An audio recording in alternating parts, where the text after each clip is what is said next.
성경 말씀 마태복음 26장 26절입니다.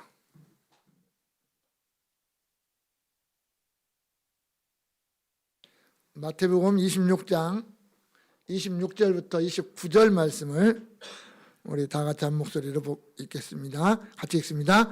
저희가 먹을 때 예수께서 떡을 가지사 축복하시고 떼어 제자들을 주시며 가라사대 받아 먹으라 이것이 내 몸이니라 하시고 또 잔을 가지사 사례하시고 저희에게 주시며 가라사대 너희가 다 이것을 마시라 이것은 죄 사함을 얻게 하려고 많은 사람을 위하여 흘리는 바 나의 피 곧 언약의 피니라.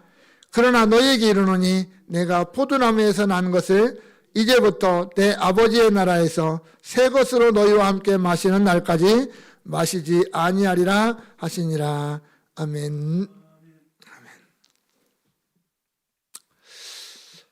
기독교에서 가장 중요하게 여기는 예식에는 두 가지가 있습니다.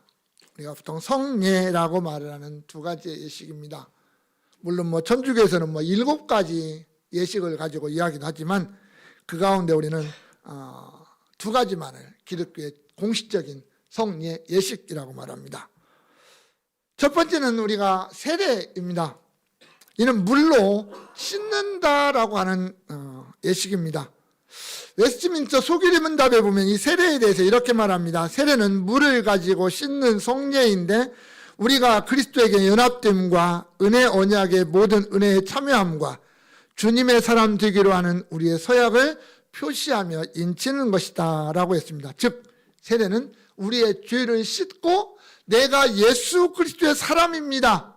그러니 이제부터는 내가 예수 그리스도의 사람답게 살아가겠습니다 라고 약속하고 거기에 대해서 어떤 공식적인 표를 갖추는 것, 이것이 세례라는 말입니다.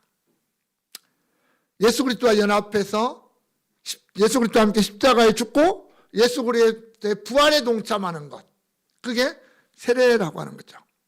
그래서 이 세례라고 하는 의식을 통해서 우리가 공식적으로 그리스도인이 되었다라고 말하는 겁니다.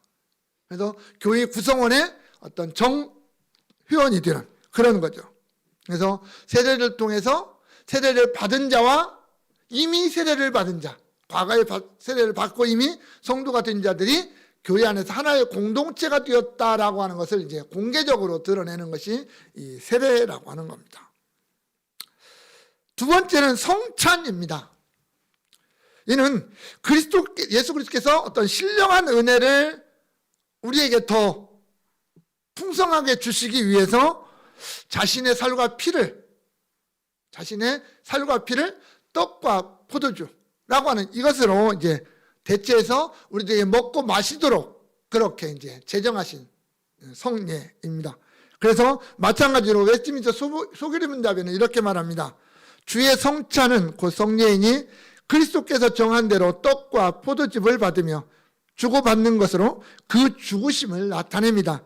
합당하게 받는 자들은 육체와 정욕에 참여함이 아니요 믿음으로써 그 몸과 피에 참여하여 자기의 신령하게 받는 양육과 은혜 중에 장성함으로 그의 모든 효험을 받음이다 라고 했습니다. 좀 어려운 말들인데요. 결국은 성찬이라고 하는 건 떡과 포도주를 통해서 주고받고 나눔으로 통해서 예수 그리스도의 어떤 죽으심, 나를 위하여 십자가에서 자기 몸을 찢고 피를 흘리신 그리스도를 기념하는 것이다 라는 말입니다. 또한 한 몸에 참여한다라고 하는 의미에서 서로의 연합을 의미합니다. 우리가 식구라는 말처럼 그런 거죠. 성도 간에 너와 내가 똑같은 예수 그리스도의 몸과 예수 그리스도의 피에 참여했기 때문에 서로 연합되어져 있다. 한 몸 되어져 있다라고 하는 걸 나타내는 겁니다. 그리고 더 나아가서 주님이 나를 위하여 당신의 몸을 내어주신 것을 우리가 기념한다면 또한 이제는 내가 주님을 위하여 내가 그리스도를 위하여 내 몸을 드려야 된다라고 하는 것을 고백하면서 그 예수를 세상에 증거하는 삶을 살겠습니다라고 하는 고백으로 나아가는 것이 성찬입니다. 그래서 이 성례, 곧 세례와 성찬을 통해서 우리는 하나님의 특별한 은혜를 받는다라고 말합니다. 은혜의 방편이라고 말하는 것 가운데 하나죠. 이 교리적으로 말하면 그렇게 됩니다. 그래서 은혜의 방편에는 한쪽에서는 말씀이 있고 한쪽에서는 성례가 있는데, 말씀은 하나님의 말씀을 그대로 우리에게 들려주는 것이라면, 성례는 그 우리의 몸과 마음을 통해서 그 하나님의 어떤 은혜에 직접 동참하는 것이다 라고 하는 겁니다. 그래서 방향은 약간 다르지만 공이 하나님의 은혜를 우리가 받고 누리는 것이다 라는 말입니다. 그래서 우리가 말씀으로 듣는, 말씀을 통해서 받는 은혜와는 조금 다른, 또 다른 은혜, 그것을 우리가 성례를 통해서 받게 되고 우리가 더 하나님의 은혜의 보좌 앞에 가까이 나아가게 된다라고 하는 겁니다. 오늘 우리는 이 성찬이라는 것을 한번 생각을 해보려고 합니다. 성찬의 의미를 한번 누려보자 이거죠. 우리가 왜 1년에 몇 번씩 성찬을 하게 될까? 뭐 어떤 교회는 매달 하는 교회도 있고요. 뭐 1년에 뭐 한두 번만 하는 교회도 있고, 여러 교회, 뭐 각자 교회마다 사정은 다릅니다. 우리 교회 광산에서는 1년에 4번 우리가 성찬식을 하거든요. 중부연 예배 때, 부활주일 때, 그리고 추수감사주일에도 하고요. 예전에는 뭐 그 백추절에도 했었는데 지금 그걸 안고 3번 내지 4번을 우리가 하게 됩니다. 이런 어떤 성찬을 하기에 앞서 과연 성찬이 어떤 의미로 우리에게 다가올까라는 걸 한번 생각을 해보면서 우리가 은혜를 누리고 또 성찬에 함께 참여하기를 바랍니다. 먼저 성찬은 우리가 잘 아는 대로 예수 그리스도께서 우리에게 직접 명령하신 것이다 라는 겁니다. 우리가 읽은 본문의 말씀은 예수님이 잡히시기 전날 밤에 일어났던 사건입니다. 이날은 유대인들이 유월절을 준비하는 날인데요. 이 유월절이 출애굽기에서부터 시작을 했는데 예수님 당시에 오면 조금 이렇게 많은 변화가 있었다라는 것을 우리가 알게 됩니다. 우리가 보통 유월절이라고 말하면 오늘날 요일로 말하면 토요일 날입니다. 금요일 날 해 질 때부터 시작해서 토요일 날 해 질 때까지가 유월절, 이제 그들의 안식일이 그렇게 되니까요. 절기가 그렇게 됩니다. 그런데 이게 좀 바뀌면서 시대가 흐르면서 특히 이제 바벨론 포로에서 귀환한 이후에 유월절 준비하는 날들이 이렇게 길어집니다. 그래서 예수님 당시에는 유월절이라고 하는 절기가 목요일 저녁 해질 때부터 시작해서 토요일 저녁 해질 때까지 이틀 기간에 걸쳐서 유월절의 어떤 절기를 지키는 그런 모습이 이제 등장을 하게 됩니다. 물론 어떻게 보면 목요일 저녁부터 금요일 저녁까지는 유월절을 준비하는 날이기는 하거든요. 원래는 준비하는 날인데 사람들이 그것을 미리 이렇게 하는 경우도 많이 있었습니다. 그래서 목요일 날 되면은 저들은 바쁩니다. 오늘날도 마찬가지인데요. 유대인들이 유월절을 맞이하기 전에 가장 먼저 하는 게 뭐냐면 누룩을 없애는 겁니다. 그래서 집안에 누룩의 성분이 보이지 않도록 싹 감춥니다. 한쪽에 다 치우고 감춰놓습니다.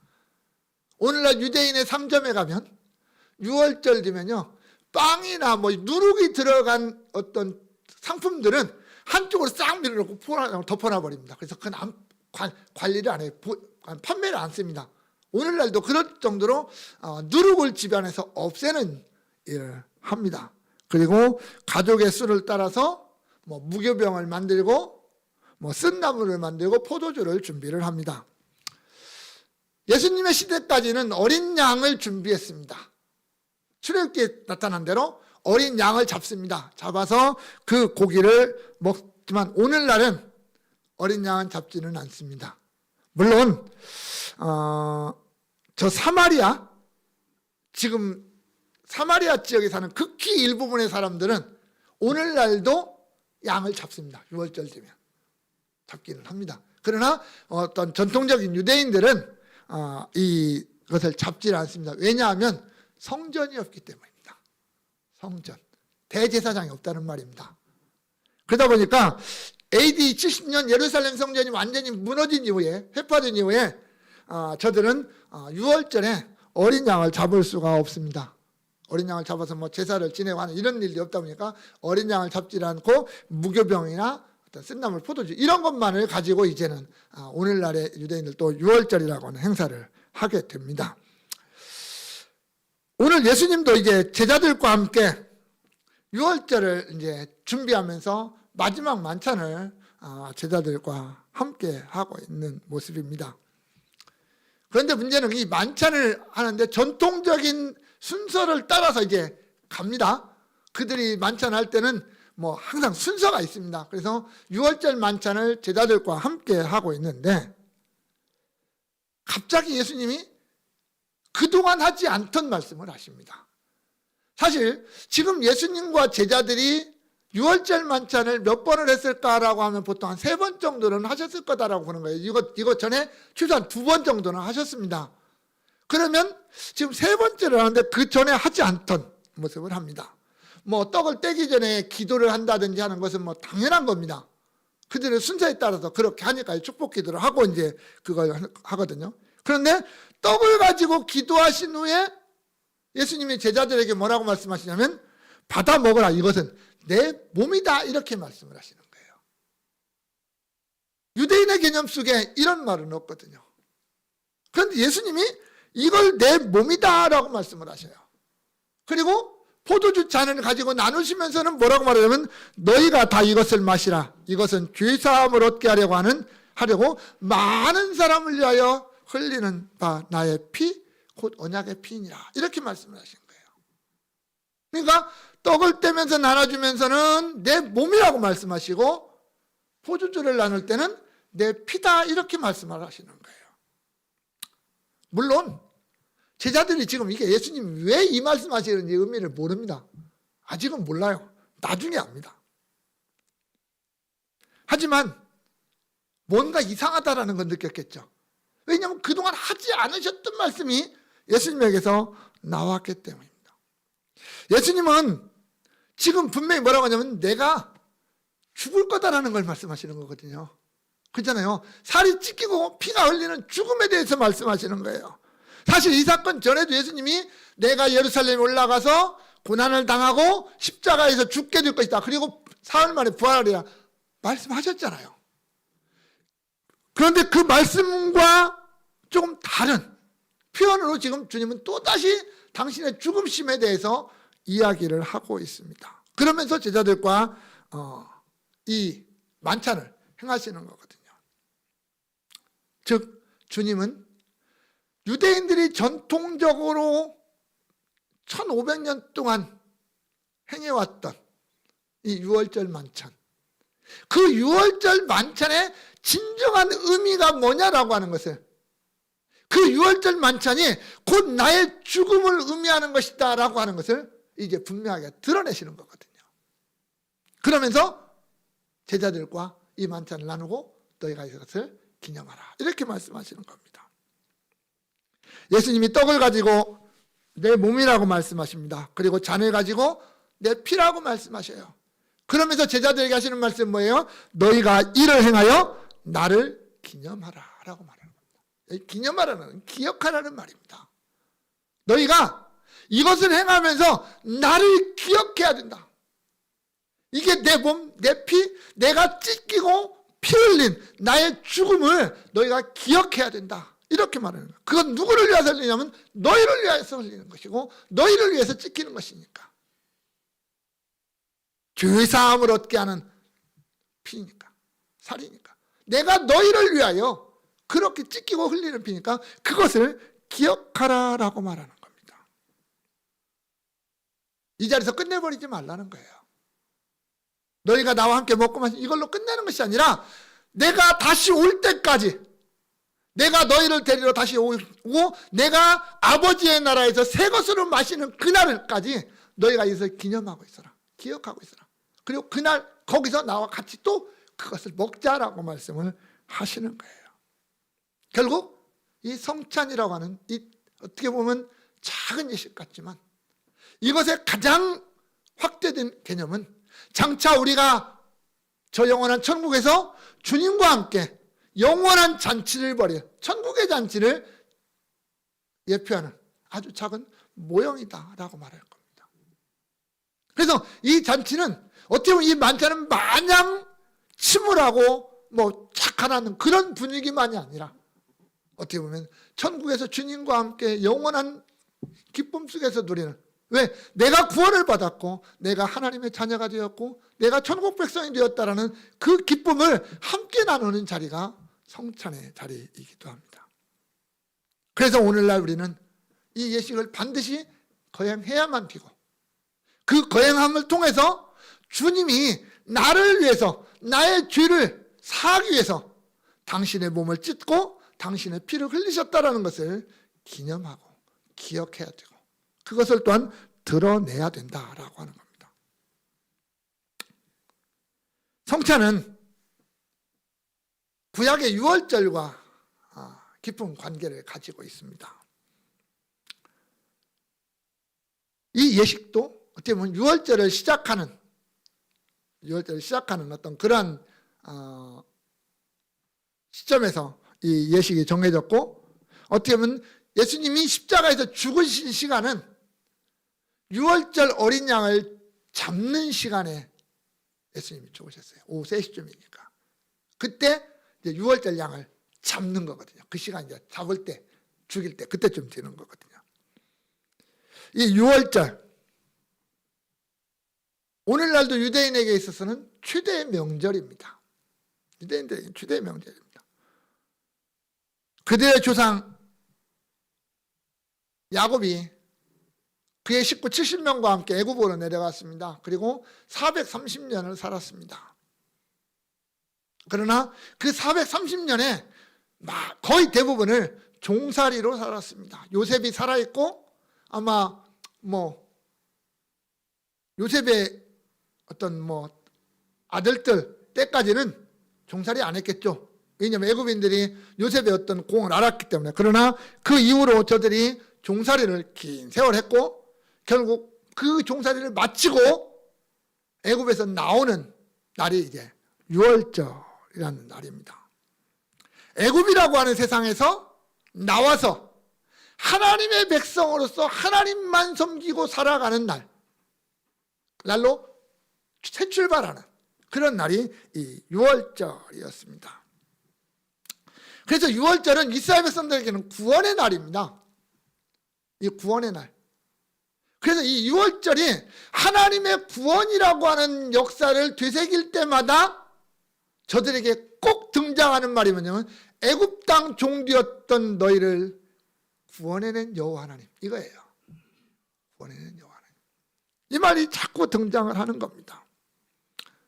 그런데 이스라엘 백성들을 구원하시는 하나님의 이 유월절의 역사에서 그냥 아무 대가 없이 그렇게 된 게 아니라는 거죠. 거기에 이제 어린 양이라고 하는 게 등장을 합니다. 하나님이 애굽 땅의 마지막 10번째 재앙인 장자의 죽음을 내릴 때 이스라엘 백성들에게 뭐라고 합니까? 너희가 양의 피를 설주와 임방에 발라라. 그러면 장자를 멸하는 이 재앙이 그 집을 넘어가리라 라는 거였어요. 넘어가리라. 그게 유월이라는 말입니다. 영어로 패스오버, 넘어간다는 말입니다. 넘어가는 날. 이게 유월절입니다. 하나님의 사자가 그 집의 장자를 죽이러 그 집 문 앞에 이르렀을 때 그 집의 문에 피가 발려져 있습니다. 피는 곧 죽음입니다. 이 집은 죽음이 있었다라는 겁니다. 이미 뭔가가 죽었다라는 거예요. 그래서 그 집을 들어가지 않고 넘어가는 겁니다. 그래서 유월절입니다. 어린 양의 피가 있는 집은 구원입니다. 안 죽어요. 그러나 그 피가 없는 집은 누군가가 죽어야 됩니다. 그게 누구냐면 장자였어요. 그 집의 장자. 하나님의 심판이 임하는 날, 하나님의 구원이 임하는 날, 동시에 일어나는 거죠. 양면성을 동시에 가지고 있는 겁니다. 이스라엘에게는 구원이라고 하는 역사, 그 구원의 밤인 유월절을 지나서 새로운 아침에 저들이 애굽을 떠나 하나님의 약속의 땅 가나안을 향하여 출발하는 날, 그날이 유월절입니다. 그러나 애굽에게는 멸망의 날, 심판의 날이 유월절이기도 했죠. 그러면서 하나님은 출애굽한 이스라엘 백성들에게 너희가 매년 이 유월절을 지켜라 라고 말씀하는 겁니다. 유월절을 반드시 지켜라. 그래서 이스라엘 백성들은 그 유월절 지키는 일에 정말 목숨 걸었습니다. 사실 어떻게 보면 그 유월절 지키는 일에 목숨을 걸었어요. 결국 유월절이라고 하는 이 절기에 담긴 가장 큰 의미는 하나님의 구원이라는 겁니다.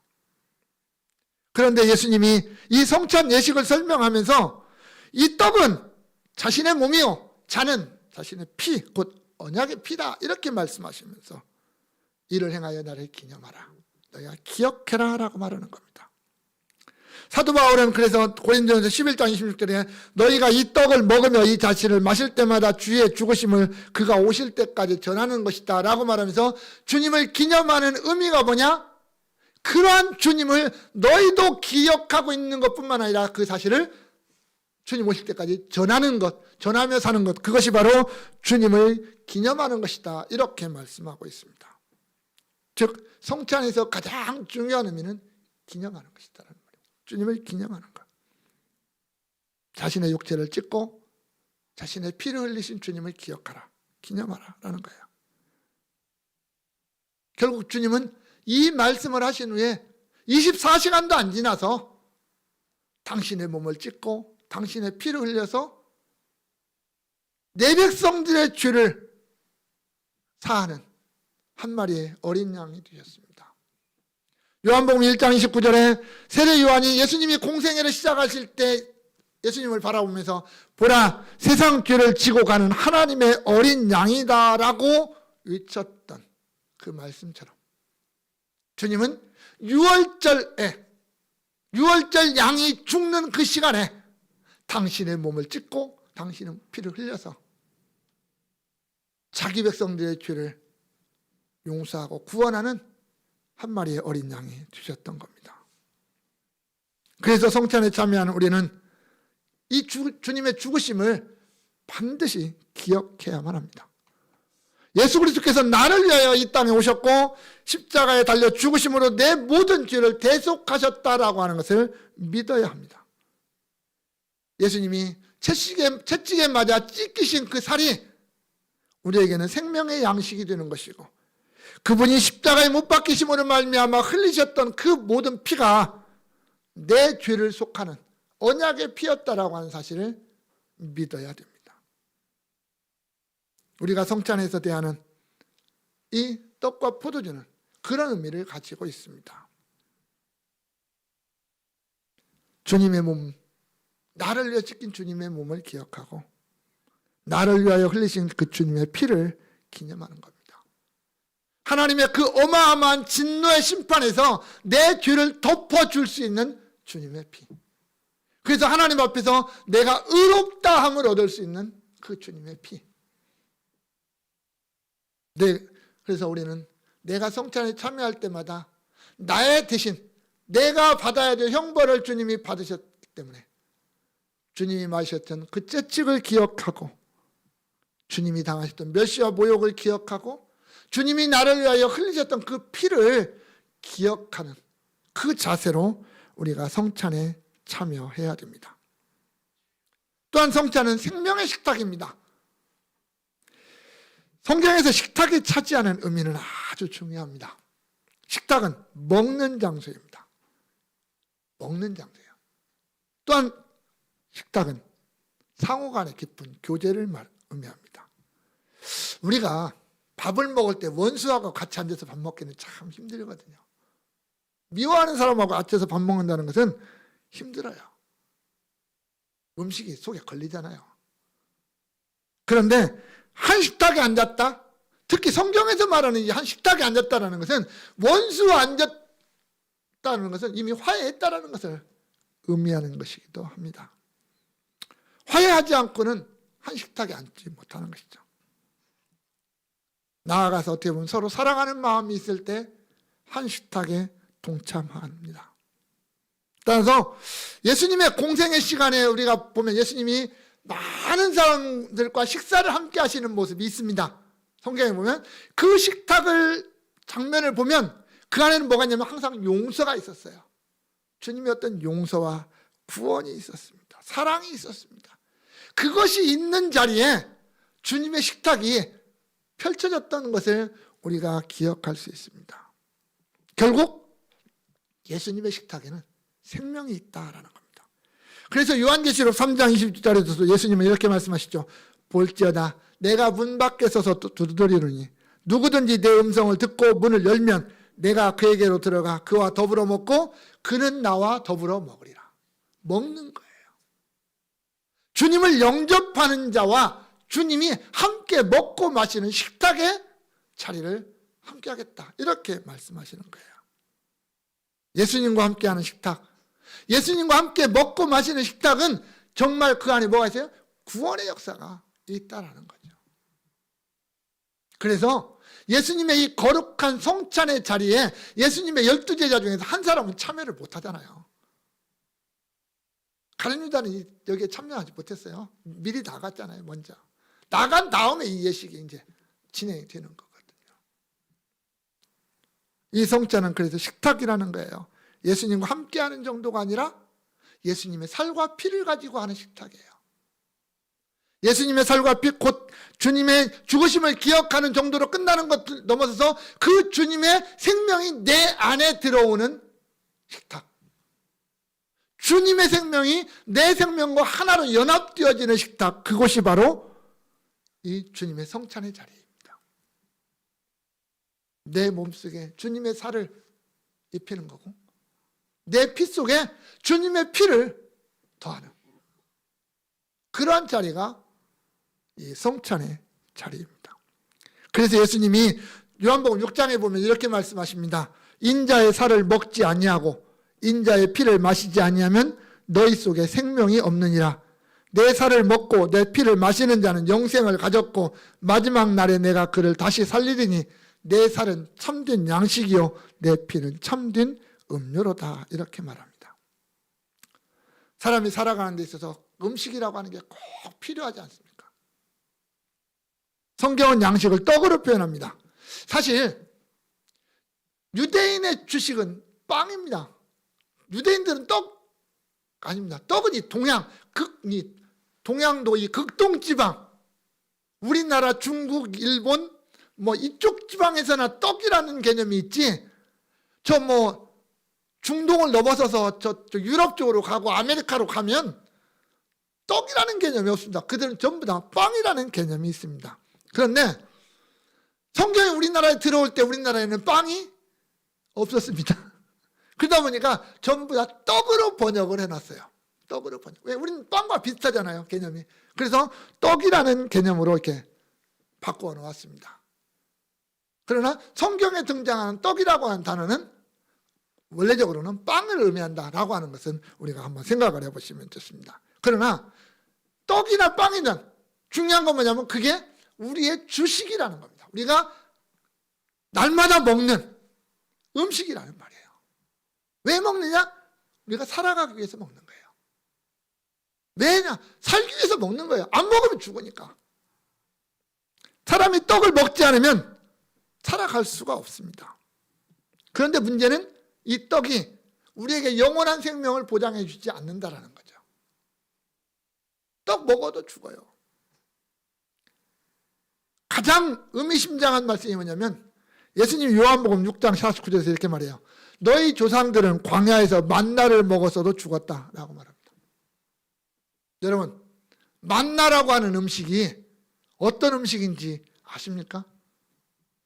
우리는 알 수가 없습니다. 우리는 알 수가 없어요. 약 3,500년 전에 광야에서 살던 사람들만 그 만나라고 하는 게 뭔지를 알아요. 성경에는 뭐라고 써놨지만 그게 어떤 건지 우리는 분명하게 알지를 못해요. 그러나 분명한 건 뭐냐면 그 만나는 이스라엘 백성들이 수고를 하고 농사를 져서 얻은 양식이 아니에요. 매일 아침마다 하나님이 그들에게 주신 양식이에요. 그래서 하늘에서 주신 양식, 만나예요. 이 세상에서 그 누구도 먹어보지 못했고 앞으로 먹어볼 수 없는 그 양식이 만나입니다. 아주 특별하고도 특별한 양식이에요. 그런데 그 양식 먹어도 죽었어요. 그 양식 먹어도, 만나를 먹었어도 죽었다라는 말이에요. 그런데 주님은 뭐라고 그래요? 내 살과 내 피를 먹고 마시지 않으면 그 안에 생명이 없다, 이렇게 말씀하시잖아요. 그래서 성경은 사람이 떡으로만 사는 게 아니다라고 하는 말씀이 거기에서 나오는 겁니다. 단순히 우리가 밥만 먹어서 사는 게 아니라 우리가 영원한 생명을 위해서는 예수 그리스도를 내 안에 품는, 모시는 그 우리의 믿음, 우리의 모습이 있어야 된다라는 말입니다.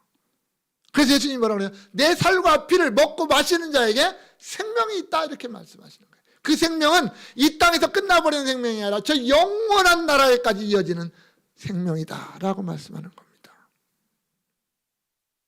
우리가 주님이 죽으신 그 십자가를 기억하고 그것을 믿음으로 말미암아 내 안에 구원이라고 하는 하나님의 놀라운 역사가 일어날 때 우리에게는 그게 영원한 생명이 되는 거죠.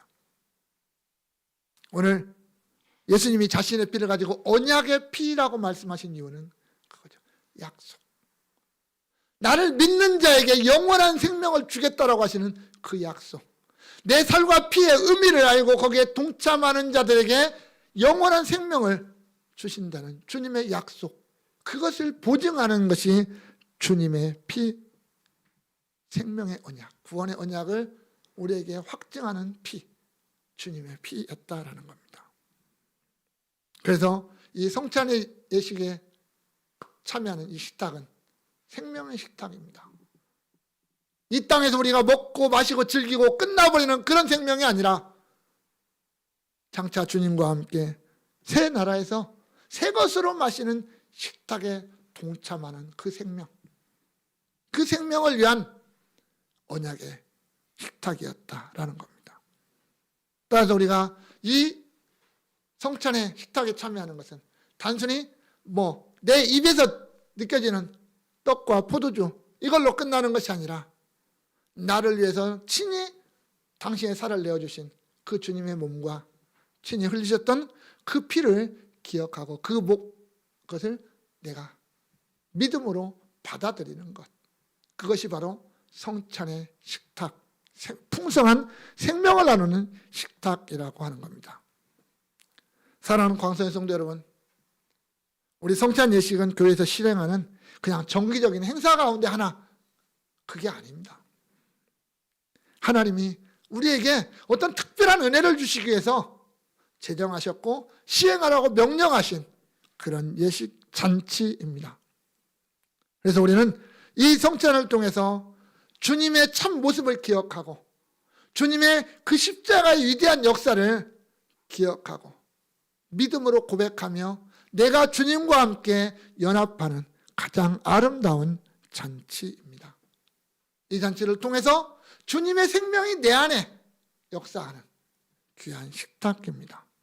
따라서 우리는 성찬에 참여할 때마다 주님 앞에 나의 사랑을 고백하고 그 주님 앞에 나의 믿음을 고백하고 내가 이제는 주님을 위하여 살아갈 것을 결단하고 다짐하는 헌신의 자리에까지로 나아가게 됩니다.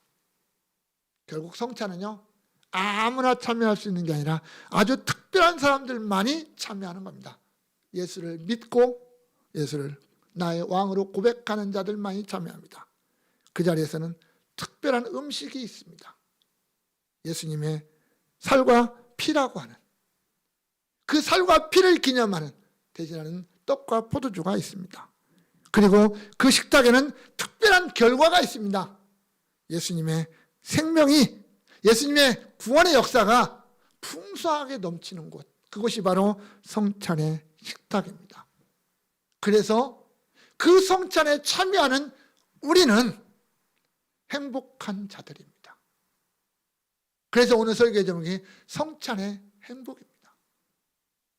내가 성찬에 참여할 때마다 내가 얼마나 행복한 사람인가라는 것을 다시 한번 느끼는 자리, 그게 성찬의 자리입니다. 원하기는 우리 모든 우리 광성의 성도들이 이 성찬을 통해서 그리스도의 어떤 특별한 은혜를 누리고 내가 하나님 앞에서 얼마나 위대한 자인가를 다시 한번 고백하면서 주님 안에서 누리는 기쁨과 행복으로 가득한 귀한 자리가 될 수 있기를 주님의 이름으로 축원합니다. 바로 성찬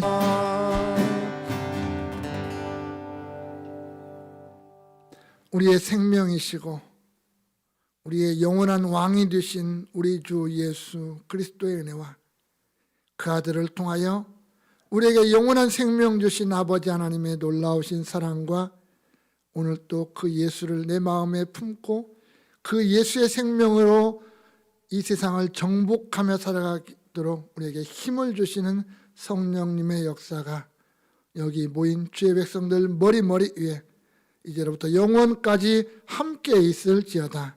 아멘.